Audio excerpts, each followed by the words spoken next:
Hey there, Best Buds, and welcome back to the channel. As always, I'm Ray, and the PlayStation 5 got revealed today. That's super cool. And I took notes.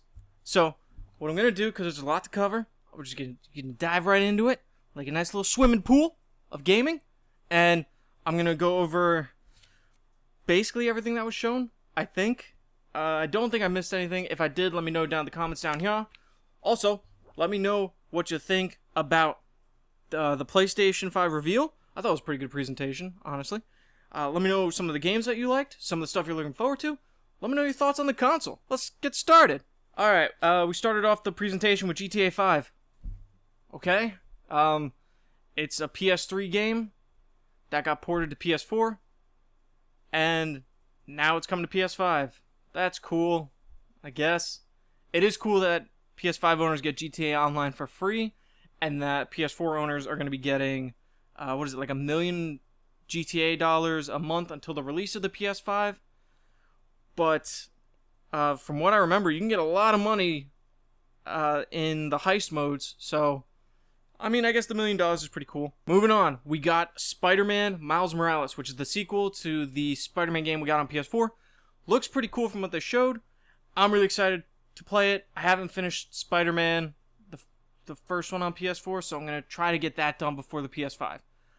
This looks like it's going to be a launch title because it's coming out holiday, I believe it said. So yeah, that's coming. Pretty exciting stuff.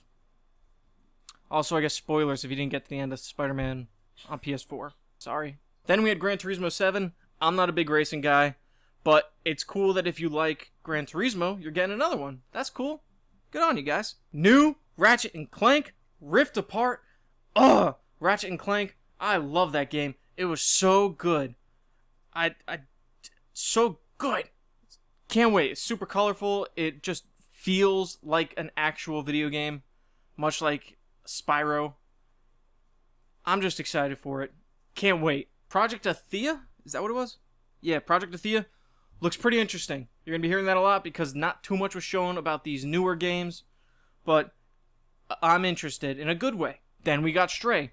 There's a kitty cat walking around a city with these robots. Again, I'm interested in a good way. It looks pretty cool. I'm looking forward to that one. Then we have Returnal, which looked really creepy, really cool. I really like, I guess, the story that they're going to be portraying, at least from what I've seen from the trailer. But then they started showing the combat. I was a little disappointed by it. It looked fairly generic, but I'm hoping it's good. I don't really hope for anything to be bad. That's a weird thing to hope for. Sackboy's Big Adventure. That looks pretty cool too. I haven't played any of the Little Big Planets. This doesn't look like it's going to be a Little Big Planet game. It looks like it's going to be just like a cooperative platformer type of game with Sackboy and some friends. It's not for me, but it looks cute. Moving on. Destruction AllStars. Looks pretty cool. It looks like Destruction Derby. Duh. But then, if your car gets destroyed, it looks like you run around on foot and maybe some hand-to-hand combat, maybe some sabotage of other vehicles, maybe your vehicle respawns at some point. I don't know. It'd be cool if it was like Demolition Derby, and you take the driver out of the car, and then you have to kill the driver to actually knock him out of the match. That'd be pretty cool. I imagine that might be a game mode. Next, we have a game that looked absolutely gorgeous. It's called, Kena Bridge of Spirits? Bridge of the Spirits? Kena Bridge of Spirits. Looks absolutely gorgeous. Definitely up my alley. There's some cute little creatures in there. It almost looks like a CG movie. It's crazy good looking. Blown away by it. Also, some of the music sounded like it was from Ghost of the Shell. I'm a sucker for that music. You give me good music, I'll be into your game. A lot of the stuff actually had really good music if you watch some of the trailers. Goodbye Ember High. At first, I wasn't super intrigued by it. The art style is pretty cool. It has this like high school, honestly teen angst kind of angle to it, I guess. And then I realized that I love Life is Strange, and that's basically what that is. Like, I adore Life is Strange. Literally moved me to tears in some parts. But I guess by that merit alone, I gotta look into this one more, right? There's a new Oddworld game. Oddworld's not really my jam, but I'm really glad the fans of the series are getting another installment. So that's pretty cool. Ghostwire Tokyo. I really like what they're going for with the game. The visuals are really cool. The combat looks pretty fun and a little varied depending on the powers that you're using to, I guess, take care of... It kind of looks like Japanese ghost, like, folklore type stuff. I'm pretty interested in that. So, that could be fun. I got pages and pages and pages of notes. Jet the Far Shore had some stunning music. It reminded me of Ad Astra. Really cool. The gameplay, I think it was gameplay that they showed. You're kind of just zooming around landscapes. I'm hoping there's more than that, because just based off that, it didn't really grip me at all. The music's incredible, like I said. So, we'll have to wait and see. We saw more Godfall. That looked cool, although the musical choice for this trailer, I wasn't a big fan of. But I'll look into the game more. It looks like a fun hack and slash game, so I'm all for that. But yeah, that music in the trailer was really weird. Solar Ash looks pretty cool. It honestly kind of reminded me of a mix of Journey and Rhyme with its art style and some of the movement. So, definitely keep an eye on that one. Looks cool. We got a new Hitman announced. Hitman 3. I love me some Agent 47. I love so many of the Hitman games.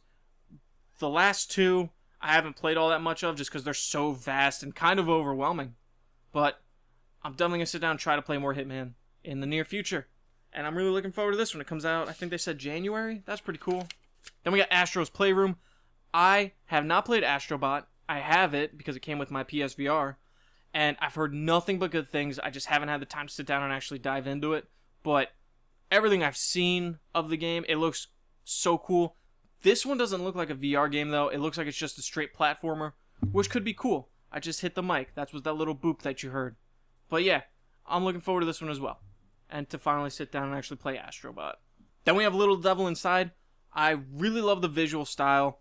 The tone of the trailer was really cool. Very funny at points in like just the right spots. It looks like there's some really varied environments. There was like that Mad Max desert cloud thing coming at him. And he's also surfing on some sand penguins. And he's attacking monsters. It looks really cool. I'm really looking forward to this game. Also, I'm curious what the whole deal is with like the grandpa character when he's pooping on the toilet. That was weird, but I liked it. Then there was some NBA stuff. I don't care about sports games. Like, why? Like, I get it, but there's probably going to be a slot machine in this one too, and it's stupid. I don't care about NBA or NFL games or all that stuff. Unless they're the 2K6 ones, because those had easy achievements. That's the only year I cared about sports games, so whatever. Bug Snacks. It's a pass for me. It looked interesting when there was a strawberry acting like a Pokemon, saying like strawberry over and over. That was cool. And then it got eaten by the seal lady, and then she got strawberry arms. And it looks a little goofy. The graphics and the visuals don't really impress me all that much. Yeah, it's going to be a pass for me. But for those who are interested, there's your game. Then we had what I thought was going to be Elden Ring, but now that I think about it, I think they have some sort of marketing deal with Xbox. I'm not sure. Don't quote me on that. Don't quote me on anything, actually. But what I thought was Elden Rings? Nuh-uh. Demon Souls Remastered. I've never played Demon Souls, but I've played Bloodborne. I got the platinum in that and all the trophies. I played Dark Souls and Dark Souls Remastered. I got all the trophies in those. Dark Souls 2 on the 360. Played that. Got all the achievements. Dark Souls Scholar of the First Sin on the 1. Play that. Got all the achievements. Dark Souls 3. Got all the achievements. I love Dark Souls. I love Bloodborne. Sekiro, I'm trying to get through. It's really, really hard if you're going at it from a Dark Souls angle, and I don't know how to break that in me. But I've never played Demon Souls. I'm really excited to try it out. I don't know if it's going to be exclusive to PlayStation. I think I heard that PlayStation technically owns the rights to it, so it might be. But either way, that's going to be a dope exclusive to have. Deathloop. I don't know anything about this. This game was actually a really big surprise to me. It's made by the people that did Dishonored, I'm pretty sure. And it definitely looks like it. But it also kind of looks like, and the tone of the trailer was definitely very Team Fortress-esque. It was really cool. I don't know if it's going to be like you and another person in the same world, and then there's a bunch of AI that you got to kill, or maybe there'll be multiple people in there. I'm really hoping it's at least a 1v1, where the one person's hunting the other while they're trying to take care of objectives. That could be a lot of fun. Seriously though, it was a really cool looking game, a cool looking trailer. It was definitely a visual treat for the eyes. Sort of like a tasty painting. Let me know if you get that reference down in the comments down here. Okay, the next one was a game that reminded me so much of like a first-person Bloodborne. It was really weird. I love the visuals. I love the aesthetic of it. It was so cool. And then the name Village pops up, and I'm like, oh, that's really cool. And then it's like, nah, there's an 8 in that village, and that's because it's Resident Evil 8. And I've never really been this excited for a Resident Evil game. I really like Resident Evil 4, but that's really the only one I've played. And I kind of skipped 7. I'm not going to lie, it's partly because that the achievements / trophies, super difficult. Definitely turned me off to it, but I know it's a great game. But this one, I'll probably dive into because, again, I really like the aesthetic that they're going for. And I really don't care how hard the achievements are going to be.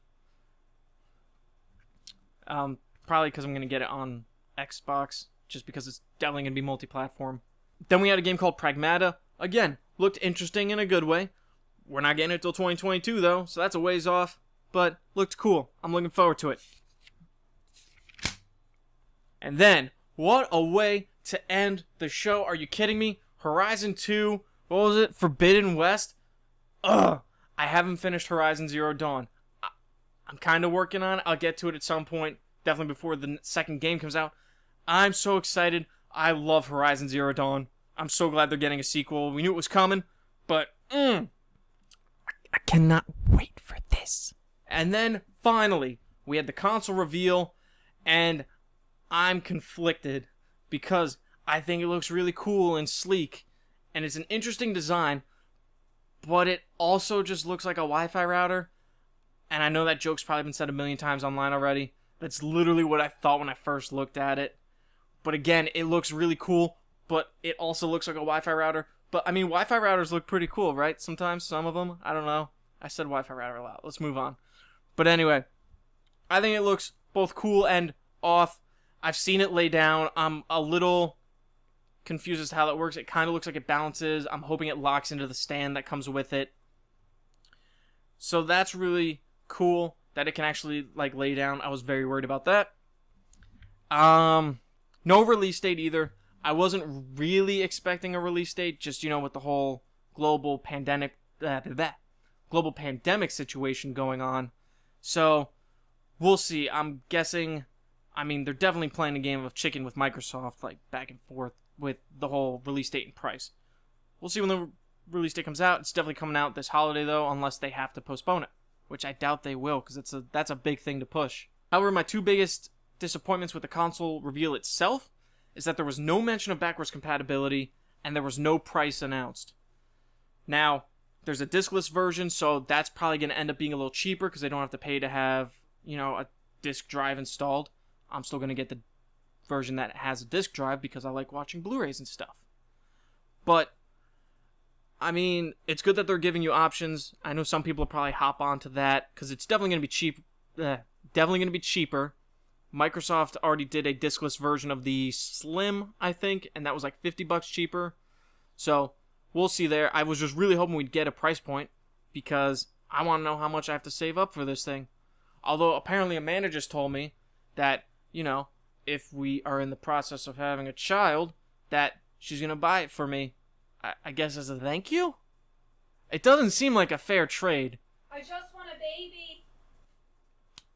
So, if I have a kid next year, and I have a PlayStation 5, more than likely, the kid's the reason I have it. But she already said that we can't name the kid Sony, so that's disappointing. But, aside from that pricing, yeah, the backwards compatibility is a big question because how are they going to do it? Is it going to be able to use discs? Apparently not if it's a disc drive.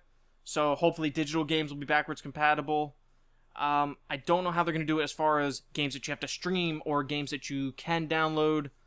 Yeah, I don't think they definitely haven't said anything about like a smart delivery competitor compared to Xbox, so I don't know how that's going to work. That could have also been cool information, but who knows?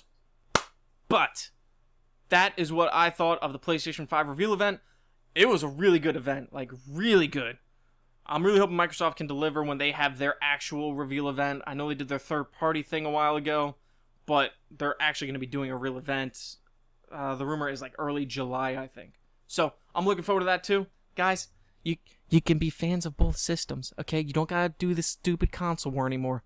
It's adorable when you're in high school and you're arguing over what, hunk of plastic your parents decided to buy you, and you gotta justify it. But it's not acceptable anymore. Let's all grow up here, guys, okay? But, thanks as always for watching the video, guys. It means a great deal to continue to watch the content that I do put out. And now I can actually justify the fact that there's a little games thing in my intro card. So, that's pretty cool. I plan to do a few more game things coming up. But yeah, like I said, subscribe, give the video a like, share it with a game-loving friend, huh? That's different than what I usually say. And again, let me know down in the comments down here what you thought of the press conference, what some of the things are that you're excited about, what are some things that you aren't excited about. Let me know all that fun stuff down here. Thanks for watching, everybody. See ya.